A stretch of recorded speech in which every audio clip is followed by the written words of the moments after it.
మేము కొత్త ప్రభుత్వం ఏర్పాటులో మేము కూడా సహకరించాము. గత ప్రభుత్వం నుండే మాకు చాలా సమస్యలు పెండింగ్ ఉన్నాయి.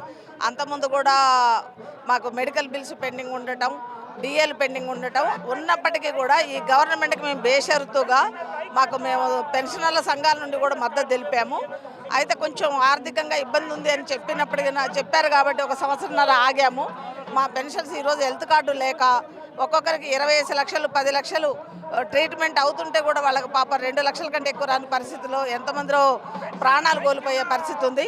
అలాగే ఇటీవల కాలంలో బోల్డ్ మంది రిటైర్డ్ అయ్యి ఉండేసరికి వాళ్ళెవరికి కూడా బెనిఫిట్స్ రాక వాళ్ళు దాచుకున్న డబ్బులే వాళ్ళకి రాని పరిస్థితిలో చాలా ఇబ్బంది పడుతున్నారు. దాదాపు 13,000 కోట్ల పెండింగ్ బిల్లులు ఉండడం అనేది జరిగింది.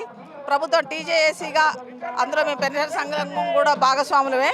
మేము పోయి అడిగిన పక్షంలో వాళ్ళు చెప్పిందంటే కొంత వ్యవధి ఇవ్వండి, మేము అన్ని క్లియర్ చేస్తామని చెప్పారు.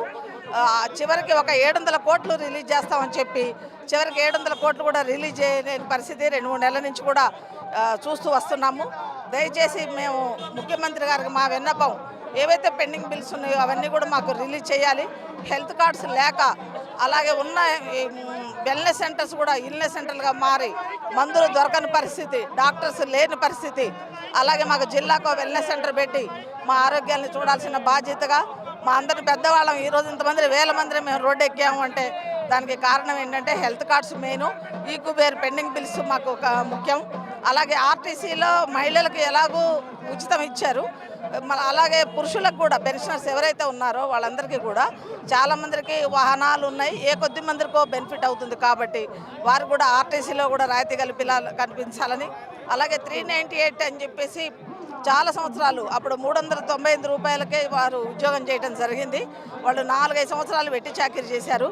అయితే పొరుగు ప్రభుత్వం ఆంధ్రప్రదేశ్ ప్రభుత్వం వాళ్ళకి అవి రిలీజ్ చేయడం అనేది జరిగింది, ఏదైతే 398 వాళ్ళకి.